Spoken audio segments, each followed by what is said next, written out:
Here's a quiz for you. What do hot young chicks on motorcycles, burnt steaks, and underwater motorcycles have in common? Stick around and find out, bitches. I'm out at Barber trying to reach out to everybody that's coming to the rally, and of course, despite my best efforts, people are still confused about where to go because either they weren't paying attention or they didn't follow the instructions or whatever. They're technically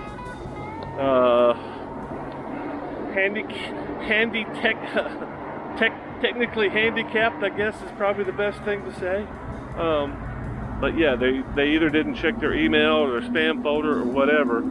So there's at least a couple of guys that are wandering around out there trying to figure out where the rally is. I don't know that I'm going to be able to find them because I don't know that there's any way I can talk to them. The afterthought was getting everybody's phone number after I realized that not everybody was replying.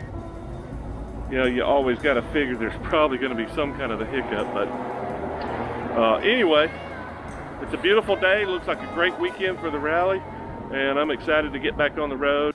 After a very quick attempt to herd the cats towards the rally, I got back on the road and headed into North Georgia. The roads up here are incredible.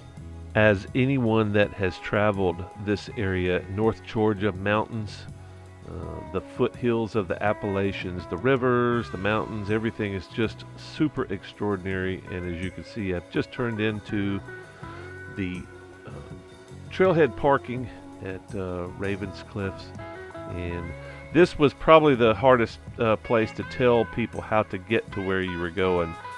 We traveled here last year and had a rally, and there was lots of confusion because the GPS will not lead you to the campsite. But at the end of this gravel road, just before you get to the creek, you could see we already had some folks that were gathered and camped for the beginning, the first day of the rally, which I was pretty excited to see these guys.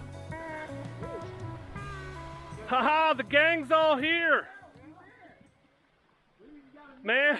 We got a new friend that we're trying to talk into this. Yeah. Want to get a motorcycle? And now Oh, don't do that. She looks like a nice girl. Don't do that. After being introduced to Abigail, a cute little young thing from Atlanta, she decided to roll into town with us to get supplies and beer and give me a chance to try to talk her out of buying a motorcycle.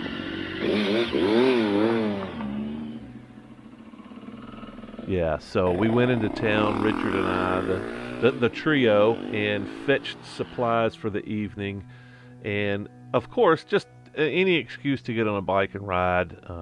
Dirt roads, pavement, anything around this area, especially as the sun is going down. Just the nice, cool mountains. It's still actually spring here this weekend because it stays pretty cold up here. I think the average temperature at night was in the low 50s, and even in the day it was nice. And this is Bill. He rolled in on his Goldwing, pulling the hotel behind him. And he stays pretty doggone comfortable, apparently, in this camper. And we know other people that use similar camping devices as this. And it was kind of cool seeing somebody set this up. I'd never actually seen him set this up, even though I'd run into Bill at another rally before. So it was good to have him back and at our camp once again. 3 months last year, the year before, did 10,000 miles. Really? Yeah, I stayed out for 3 months. I didn't want to come home when I came home. I had no choice. I was broke. I could live out of this thing. Well, the key to staying out on the road for a long time is comfort. That's what I've discovered. He stayed out for 106 days. Old guy on a bike. Oh, yeah. Out of Canada. Yeah, I like Jim. Nice to meet you. Yeah, I'm gonna head out. It was nice to meet you. I hope you guys have a fun rest of the trip. I'll hit you up soon. Cool. We'll see you again somewhere. Oh, for sure, somewhere. I had a good time. Thanks for letting me join up with you guys. No problem. It was fun. See ya.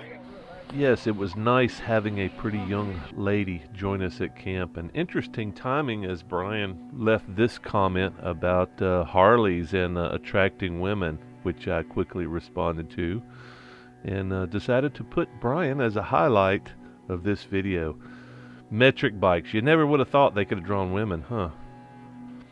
In addition to several short rides into town for supplies and avoiding cooking and things like that, every time you leave camp, there's something to do and see, and beautiful roads and woods to explore. And this was one of those trips into town, into Helen proper, for some quick lunch and a live stream, which I think it turned out pretty good, despite the fact that we didn't have a consistent internet connection.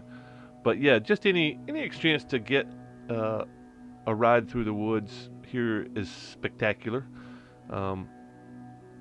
Quite a few hikers out in the area, and lots of things to do around the Helen area. North Georgia is just unbelievable. It's beautiful water and mountains and cool air, and just all the things that you think of, that things to explore in the South this time of year. Just amazing. And this we'd had a few little quick drizzles, and you could see the road still kind of wet here.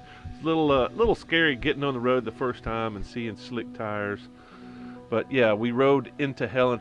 It's a nice, I would say, relatively touristy town, because it's got this German theme. You can see most of the buildings around the area, and this is Betty's here on the right. This is kind of our staple. It's a grocery store, restaurant, butcher shop, kind of all rolled into one. Nice supply of everything that you need pretty much to camp out for the weekend. And there's a hardware store in Helen, and yeah, there's a windmill up on the hill to the left here. I didn't get a really good shot of it. But yeah, it's probably 7-8 miles in from camp. And of course, we made several trips into town to get the supplies and get our steaks.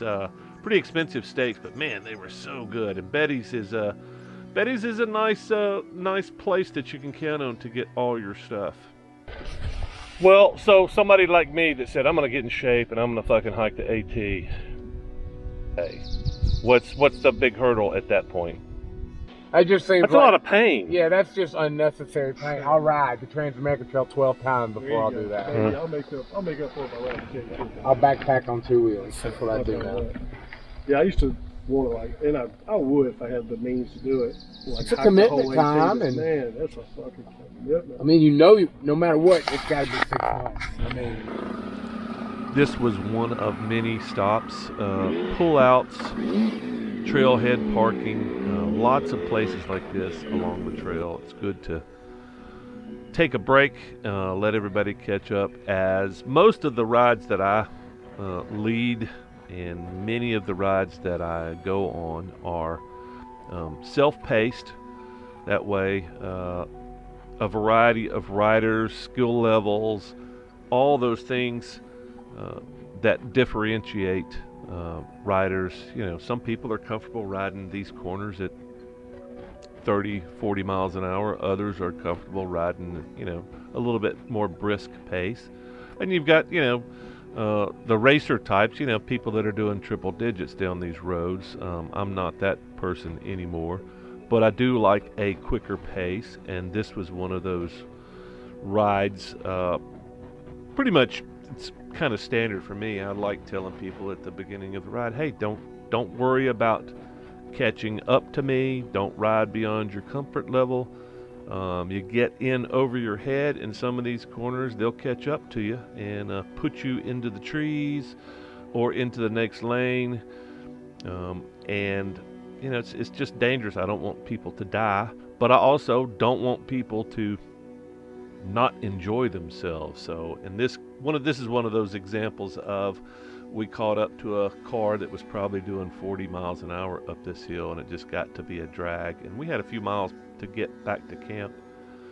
And of course, like I am apt to do, I had to get around the slowpoke. A lot of people you will see up here in the mountains, especially the people that come up here a good bit, you'll see people use the pullouts. You know, you get a train of cars and motorcycles behind you. A lot of these people will, in this case, this guy pulled over a little bit and let me by. But yeah, it's pretty common practice up in the mountains when you're just kind of out there having a good time. Use one of these pullouts to get out of the way of traffic and let the people that are having a good time have a better time without you in front of them. But yeah, I think it's just like any other circumstance when you're on the road. Some people like to drive down the interstate in the left lane at 55 miles an hour because they're going to set the pace, and you know, they don't want anybody passing them, or they're playing on their phone, you know, which is pretty annoying. But yeah, this is even for the weekend, this was not a lot of traffic, and if you're on a motorcycle, it's usually pretty easy to pass people in these areas. But yeah, it's typically the rides that I go on, I want everybody to enjoy the ride. There should be something for everybody, and we always stop at the turns on my rides, so you know, we can wait on you, even if you get behind some traffic and don't feel comfortable passing. Like I think most people on this ride kind of a little bit uncomfortable passing cars, especially with all the corners. But yeah, just kind of something interesting to talk about. One part of my events is the riding, of course. I mean, why else would you go up here in the mountains and ride your motorcycle?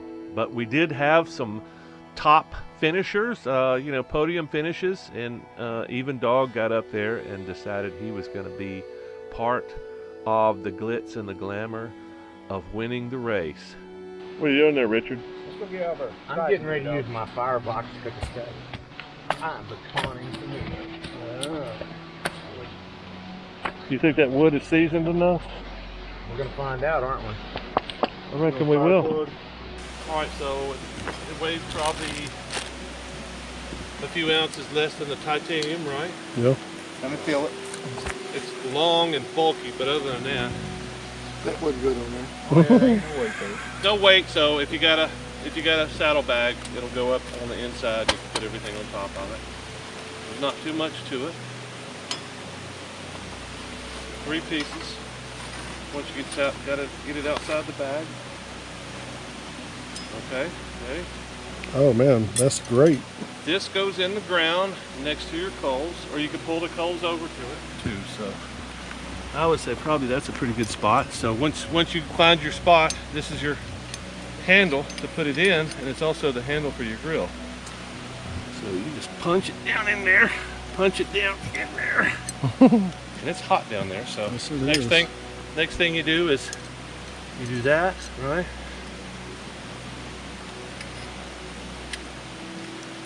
Boom. Right? So that goes on there. And the only other thing you do is just put your steaks on there, adjust the height depending on how fast you want it to cook. Oh, it's a friction, like a friction video, especially when you got the weight of the meat on It there. just sits there, yeah. Yeah. Sizzle, sizzle. Yeah, that's a lot of meat. I know. He said, do you want the little one or the big one? And you know me, I want the big one. Well, You heard it, folks. Mark likes big meat. Get the big bike, a lot of you're in horsepower. charge of that. That's your steak. So Okay. you're up and down, twisting it around the fire. Don't let it burn. Thank you, sir. Yeah. This is the first time I ever done this now. Hey, you're just cooking meat over a fire. We've been doing this for millions of years.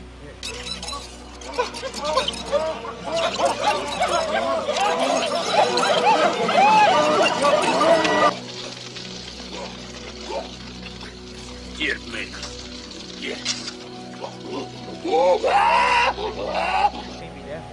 Well, maybe not millions, but Millions. we've been doing it.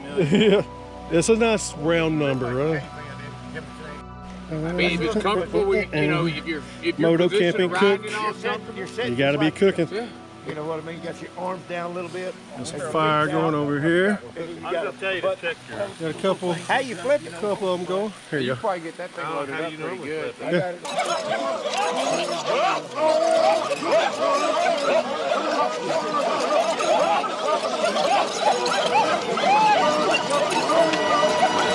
How is it? It's excellent. All right.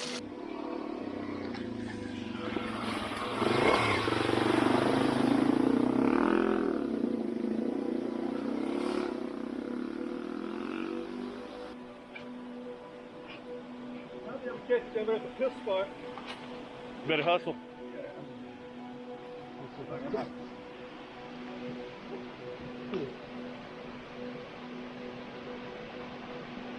Save the Pepsi.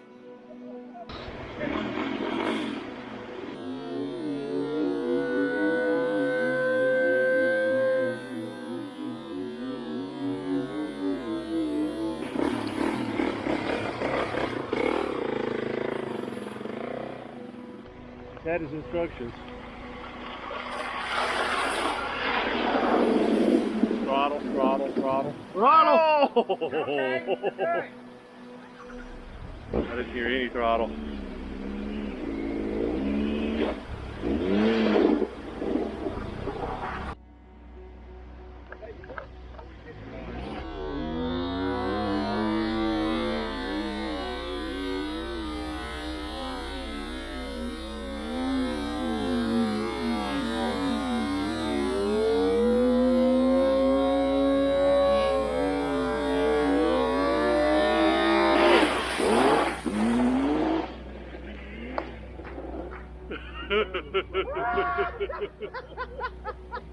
That was too hard. That is the best shot of the.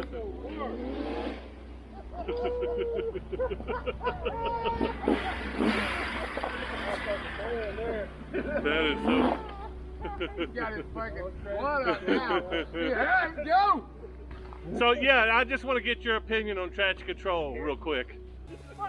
That's exactly. Here, have a wall. Well, I'll wait. I'll hold it till you get it right off. That was fucking awesome. That's fucking awesome, dude. Yeah, that traction control's bullshit. That is bullshit. You showed that bitch, though, didn't you? I did. Expand on it. After 4 days of debauchery in the woods of North Georgia, the apes all decided to ride out and return to civilization for some reason. I'm currently working on an edit of this ape's version of events, so make sure you check out his channel soon. And also pay attention to this other ape that you should be seeing much more of this summer. And if you like this video, you know what to do next, right? See you next time.